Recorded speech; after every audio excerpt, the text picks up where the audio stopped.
Nah, wa ala alihi wa ashabihi wa mawalah. Asyhadu an la ilaha illallah wahdahu la syarikalah wa asyhadu anna Muhammadan abduhu wa rasuluhu la nabiyya ba'dah. Jamaah salat subuh musalla al-barakah yang semoga senantiasa dirahmati oleh Allah Subhanahu wa taala. Kembali kita akan melanjutkan kajian tarhib Ramadan yang berkaitan dengan motivasi di bulan Ramadan. Kita membahas yaitu kitab Wasaful Jannati wan Nari min Sahih Sunnati wal Akhbari yang ditulis oleh Syekh Dr. Wahid bin Abdissalam Badi Hafizahullah. Kita telah sampai kepada pertemuan ke-16, yaitu kita masih membicarakan tentang masalah seputar keindahan surga dan kenikmatan surga. Pada poin yang ke-18 ini ya, kita akan membahas yaitu masalah hubungan seksual di surga. Jadi hubungan seksualitas bagi penghuni surga. Allah Subhanahu wa taala berfirman di dalam Al-Qur'an surah Az-Zukhruf ayat 71 yang berbunyi wa fiha ma tashtahil wa fiha ma tashtahil anfusu wa taladzul a'yunu. Dan Allah Subhanahu wa taala berfirman, dan di dalam surga itu, kata Allah, ya, dan di dalam surga itu terdapat apa saja yang mereka inginkan oleh hati dan segala yang sedap dipandang oleh mata. Jadi apapun yang kita inginkan di dalam hati kita maka terlaksana. Ya, dan apapun yang kita inginkan, segala sesuatu ya yang terdapat di dalam hati kita, maka akan Allah Subhanahu wa taala berikan, termasuk di dalam masalah hubungan seksualitas. Ya, kemudian ya demikian juga di dalam surga itu adalah terdapat segala sesuatu yang sedap, yang enak untuk dipandang. Ya, sesuatu yang enak untuk dipandang. Ya, na'am. Kemudian dalilnya ya yaitu dalil daripada hadis Nabi sallallahu alaihi wasallam ya, yaitu hadis ke-74. An Zaid ibn Arqam radhiyallahu anhu qala jaa rajulun minal yahud ila Rasulillah sallallahu alaihi wa ala alihi wasallam. Kata Zaid bin Arqam, dia mengatakan telah datang seorang laki-laki dari kalangan Yahudi. Dia datang menemui Nabi sallallahu alaihi wasallam. Lalu dia mengatakan faqal ya Abul Qasim, ya, dia mengatakan wahai Abul Qasim, yaitu yang mana Abul Qasim ini adalah nama kunyah daripada Rasulullah sallallahu alaihi wa ala alihi wasallam. Kemudian dia mengatakan, bukankah engkau menyangka bahwa ahli surga akan makan dan minum di sana? Maka beliau berkata kepada para sahabat, jika dia mengakuinya maka aku akan mengalahkannya. Maka beliau sallallahu alaihi wasallam menjawab, ya, kata Nabi, demi zat yang jiwaku berada di tangannya. Ya, kata Nabi sallallahu alaihi wasallam, ya, demi zat yang jiwaku ada di tangannya. Yang mana kata Nabi sallallahu alaihi wasallam melanjutkan, ya, bahwasanya kamu, ya, kalian, kata Nabi, sungguh akan diberikan kekuatan sama seperti 100 laki-laki dalam hal makanan, dalam hal minuman, dan masalah seks, maksudnya masalah jima. Ya, kata Nabi SAW, ya, bahwasanya kalian akan diberikan ya kekuatan, kuwatan mi'ah rajulun fil mat'am, yaitu diberikan kekuatan ya sama dengan 100 laki-laki dalam masalah makanan, dalam masalah minuman, dan dalam masalah jima. Ternyata ya kita nanti diberikan kekuatan sama dengan 100 laki-laki. Maksudnya apa jamaah?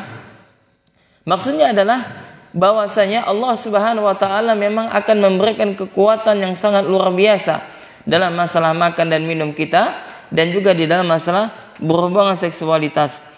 Kemudian orang Yahudi tadi mengatakan, lalu dia mengatakan, ya, orang yang makan dan minum itu butuh buang hajat. Ya, maka ketika Nabi SAW menyebutkan bahwasanya seorang ahli surga ya yang mereka diberikan oleh Allah Subhanahu wa taala sebanyak kekuatan 100 laki-laki ya dalam masalah makan dan minum, maka orang Yahudi ini mengatakan, bukankah bahwasanya orang yang makan dan minum itu mereka akan butuh buang hajat, artinya mereka akan buang hajat. Ya, mereka pun apa? Buang hajat. Bukankah mereka buang hajat, kata kaum Yahudi ini, ya salah seorang daripada Yahudi ini. Maka Nabi sallallahu alaihi wasallam yang menjawab, maka Nabi sallallahu alaihi wasallam menyebutkan bahwasanya buang hajatnya mereka, ya buang hajatnya ahli surga itu berupa tetesan peluh yang keluar dari kulit-kulit mereka seperti kasturi.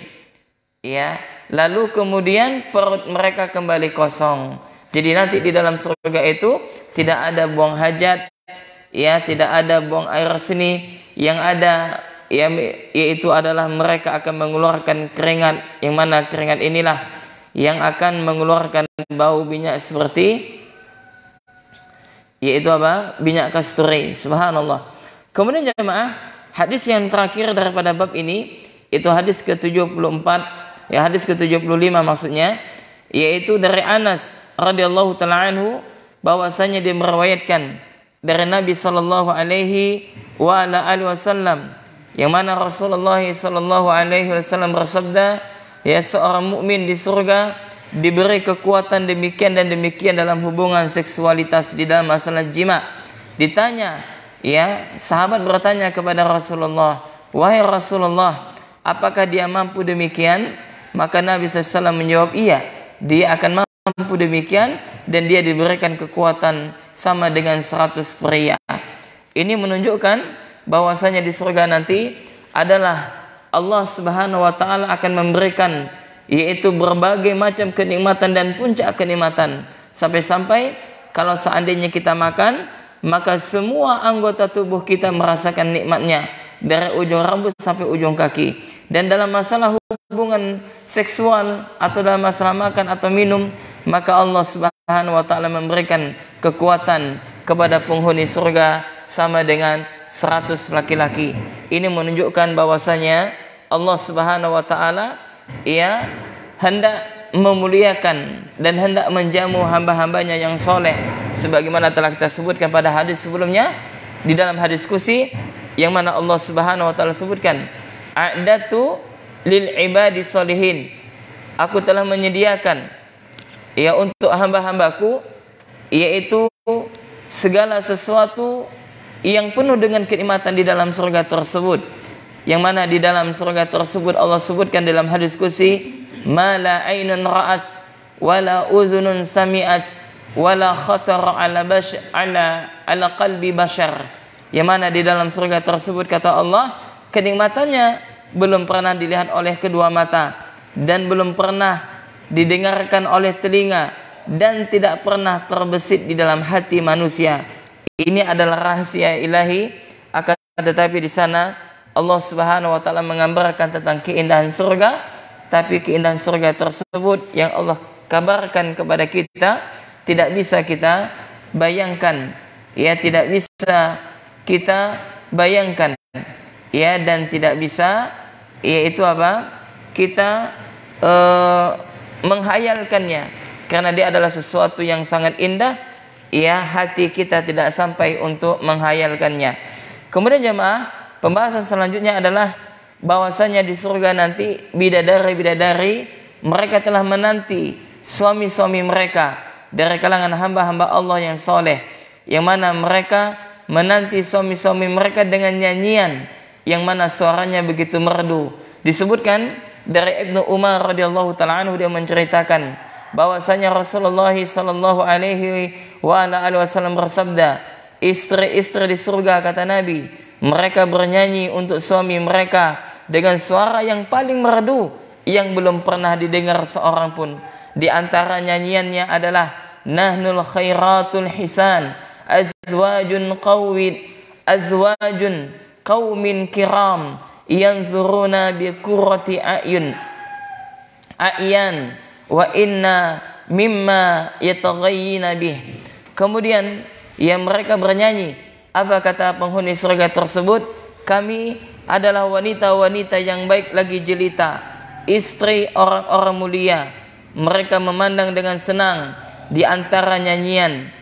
Ya, mereka memandang dengan senang. Dan di antara nyanyian itu juga kata Nabi adalah nahnu al-khalidatu fala namutnah, nahnul aminatu fala yahafnah. Ya, nahnul mukinatu fala yaz'annah. Lalu dia pun mengatakan juga, kami abadi dan kami tidak akan mati. Kami bisa dipercaya dan tak akan berkhianat. Kami bermukim dan tidak bepergian. Inilah di antara bait-bait nyanyian yang dinyanyikan oleh para wanita ahli surga.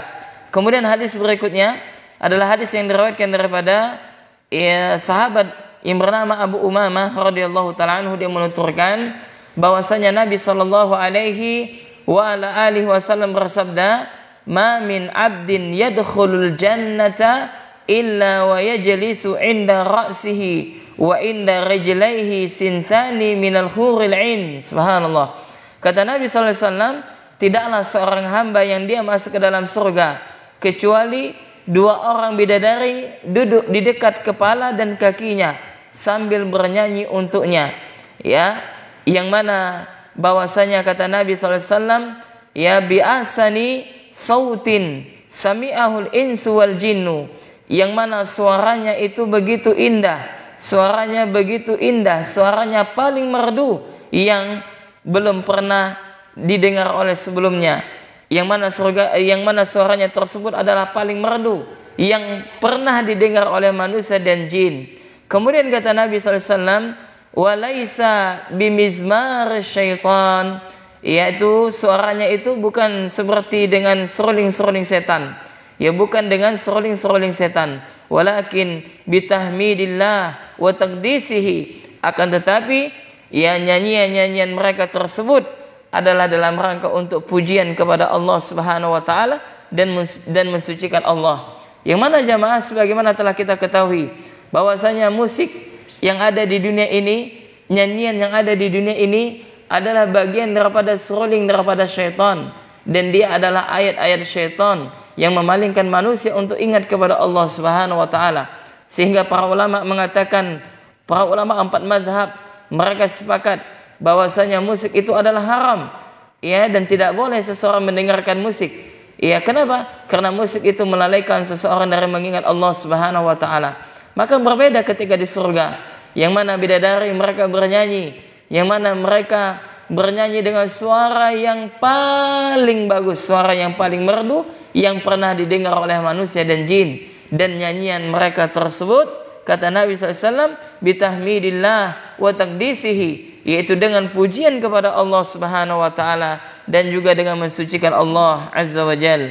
Kemudian jemaah, semoga senantiasa dirahmati oleh Allah Subhanahu wa taala. Ya, sebagai hadis yang terakhir yang dibawakan pada bab ini tentang nyanyian ahli surga, maksudnya nyanyian para bidadari di surga. Di dalam sebuah hadis yang diriwayatkan daripada Anas radhiyallahu taala anhu, ya, anna Rasulullah sallallahu alaihi wasallam, yaitu sungguhnya Nabi sallallahu alaihi wasallam bersabda, bahwasanya Nabi menyebutkan, yang mana bidadari berkata, innal khurur ain, innal khururul ain, yaitu kami sesungguhnya, kata Nabi sallallahu alaihi wasallam, ya sesungguhnya para bidadari tersebut yang mereka bernyanyi fil jannati, di dalam surga, yang mana di antara nyanyian mereka adalah nahnul hururil hisanu, ya kami adalah bidadari-bidadari yang sangat cantik, hubbi'nal azwaji kiram, yaitu yang dipingit untuk suami yang mulia. Maksudnya apa? Yang dipingit, yang diambil atau yang dinikahkan ya oleh lelaki-lelaki yang mulia, yaitu lelaki hamba-hamba Allah yang saleh, yang mereka menggunakan waktu mereka di dunia untuk beribadah kepada Allah Subhanahu wa taala. Mereka adalah hamba-hamba Allah yang taat, melakukan ketaatan kepada Allah Azza wa Jalla. Kemudian jemaah, kita lanjutkan di antara kenikmatan ya di dalam surga, ya yang paling nikmat adalah kita melihat wajah Allah Subhanahu wa taala.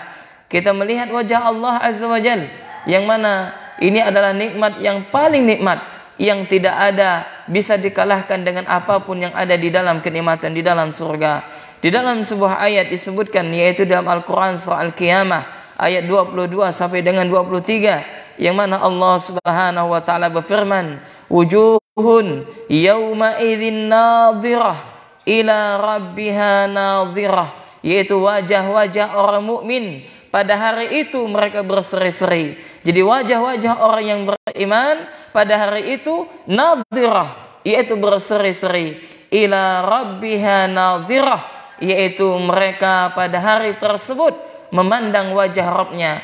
Maka keyakinan ahli sunnah wal jamaah berdasarkan dengan dalil-dalil dari Al-Quran maupun dari hadis-hadis Nabi Sallallahu Alaihi Wasallam, bahwasanya kelak seorang mukmin, orang yang beriman, mereka akan melihat wajah Allah Subhanahu wa taala di surga dengan kedua mata mereka dan tanpa hijab. Dan inilah adalah puncak kebahagiaan di dalam surga jamaah.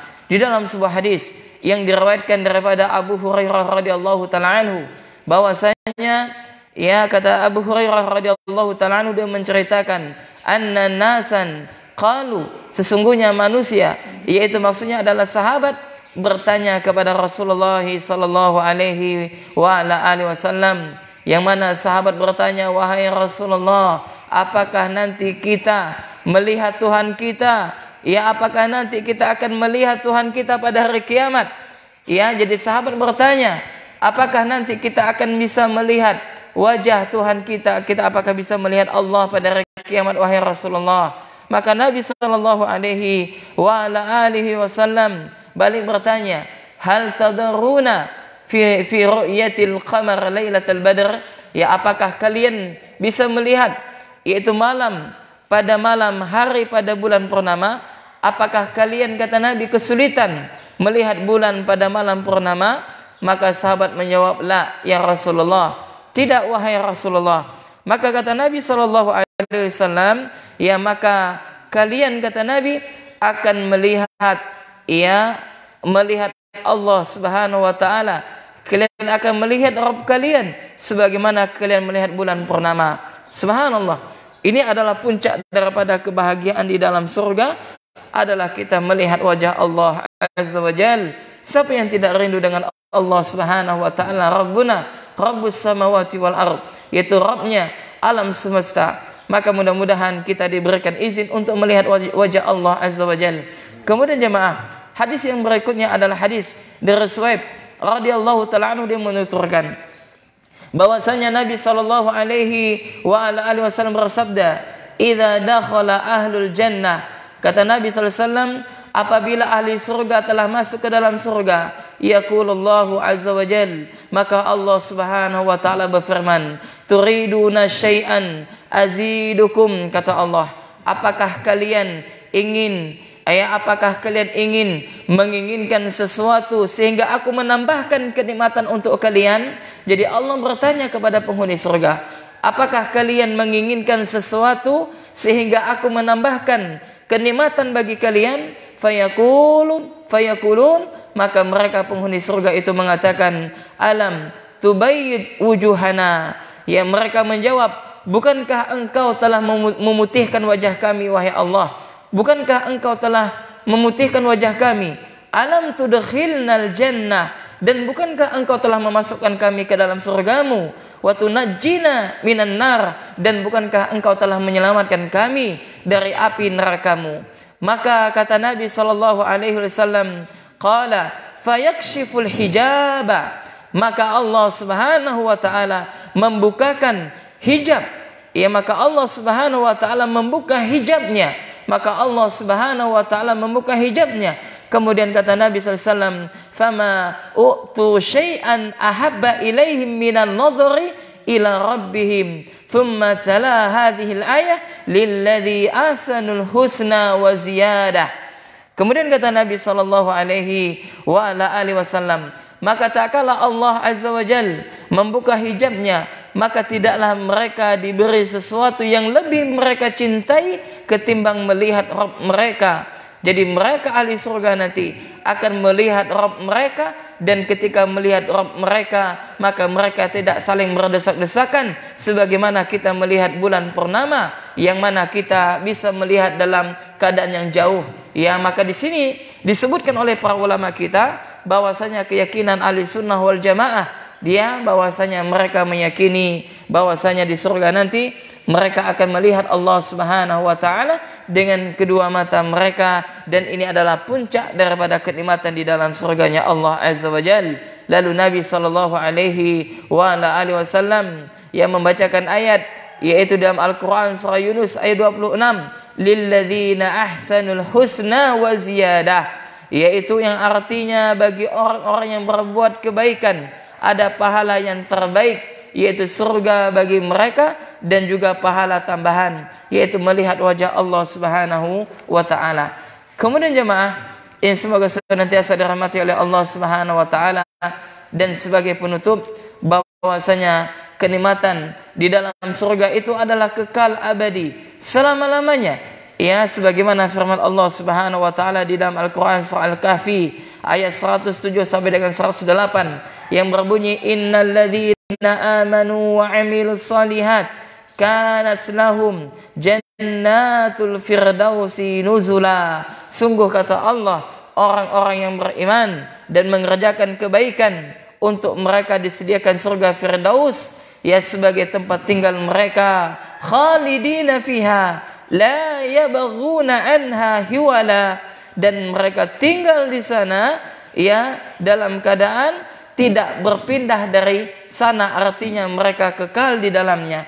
Ini menunjukkan adalah pelengkap daripada kebahagiaan penghuni surga, bahwasanya di surga nanti mereka tidak akan pernah dikeluarkan lagi dari surga, dan mereka tidak akan pernah mati untuk selama-lamanya. Bahwasanya kematian hanya kita rasakan di surganya Allah, di dunianya Allah Subhanahu wa taala. Kematian hanya kita rasakan di dunia, yang mana setiap kita pasti akan merasakan kematian, dan ini adalah sudah merupakan suratan takdir yang telah Allah Subhanahu wa taala tetapkan. Sebagaimana firman Allah, kullu nafsin za'iqatul maut, setiap yang bernyawa yaitu mereka akan merasakan kematian. Dan kita diperintahkan oleh Nabi sallallahu alaihi wasallam untuk memperbanyak mengingat kematian, sebagaimana sabda beliau, aktsiru dzikra hadhil ladzat, perbanyaklah oleh kalian untuk mengingat pemutus kelezatan, yaitu adalah al-maut. Kemudian jemaah semoga senantiasa dirahmati oleh Allah Subhanahu wa taala, disebutkan di dalam hadis yang lain bahwasanya ketika penghuni surga telah masuk ke dalam surga dan juga penghuni neraka telah masuk ke dalam neraka, maka didatangkan yaitu kematian, yang mana kematian itu dijadikan seperti seekor domba atau sejenisnya. Maka kematian tersebut ia dihadirkan di tengah-tengah antara surga dan neraka, lalu datang malaikat yaitu menyembelih kematian tersebut. Maka kematian ketika itu ya mati, disembelih, maka terdengarlah suara bahwasanya setelah ini tidak ada lagi kematian, dan hiduplah kekal kalian yang ada di dalam surga, dan hiduplah kekal yang ada di neraka. Maka di dalam surga akan mendapatkan berbagai bermacam kenikmatan ya, dan kekal kenikmatannya, dan di antara puncak kenikmatan itu adalah melihat Allah Azza wa Jalla. Ya, demikian juga ketika di dalam neraka, maka di neraka yaitu seseorang akan kekal juga selama-lamanya, kecuali bagi orang yang beriman ya, yang hatinya beriman meskipun sebesar zarah, maka dia tidak akan kekal, dia akan dikeluarkan dari nerakanya Allah Subhanahu wa taala ya, apabila hatinya terdapat keimanan, dan apabila dia tidak yaitu menyekutukan Allah Subhanahu wa taala. Demikianlah tentang kajian kita berkaitan dengan surganya Allah Subhanahu wa taala. Ada beberapa tidak kami bacakan ya, karena berkaitan dengan ya waktu kita, karena target kita ya, kita akan menyelesaikan kitab ini selama bulan suci Ramadan, dan selesailah pembahasan kita tentang keindahan-keindahan surga.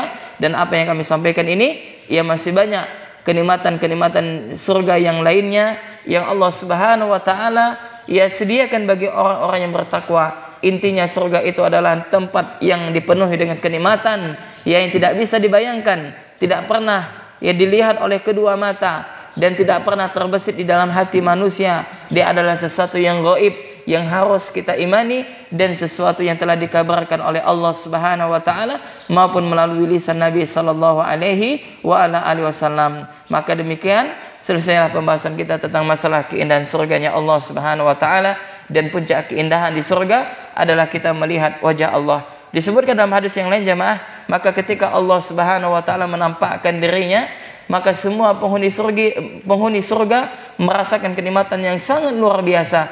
Dan setelah itu wajah-wajah mereka berseri, wajah-wajah mereka bertambah indah, bertambah tampan setelah melihat Allah Azza wa Jalla. Dan ketika Allah menampakkan dirinya, maka kenikmatan-kenikmatan yang lain terkalahkan dan mereka melihat wajah Allah Azza wa Jalla. Dan disebutkan dalam hadis yang lain bahwasanya orang yang beriman melihat Allah Azza wa Jalla sepekan sekali. Ya, bahwasanya Allah datang, ya Allah memperlihatkan ya dirinya kepada hamba-hambanya yang beriman yang masuk ke dalam surganya Allah Subhanahu wa taala. Naam, demikian, mudah-mudahan ini memberikan motivasi kepada kita untuk beramal. Terlebih lagi di bulan suci Ramadan, kita diperintahkan untuk memperbanyak amal soleh, melakukan berbagai macam ketaatan, dan jangan sampai kita meninggalkan ketaatan-ketaatan. Dan mudah-mudahan apa yang kita lakukan pada bulan Ramadan ini ia bisa membantu kita tetap istiqomah. Ya, kita lakukan pada selain daripada bulan Ramadan, ya meskipun tidak sama mungkin, ya yang jelas ada amalan yang dapat kita jadikan sebagai andalan di hadapan Allah Subhanahu wa taala. Bukankah Nabi sallallahu alaihi wasallam bersabda bahwasanya ahabul ilallah, bahwasanya amalan yang paling dicintai oleh Allah adalah yang dilakukan secara kontinu meskipun sedikit. Ya, na'am, demikian jemaah, dan insyaallah besok kita akan melanjutkan pembahasan tentang berkaitan tentang masalah nerakanya Allah Subhanahu wa taala dan azab daripada neraka yang Allah sediakan bagi orang-orang yang durjana, bagi orang yang pelaku maksiat, dan bagi orang-orang yang kafir serta orang-orang yang menyekutukan Allah Subhanahu wa taala. Kita cukupkan sampai di sini. Subhanakallahumma wa bihamdik, asyhadu an la ilaha illa anta, astaghfiruka wa atubu ilaik. Assalamualaikum warahmatullahi wabarakatuh.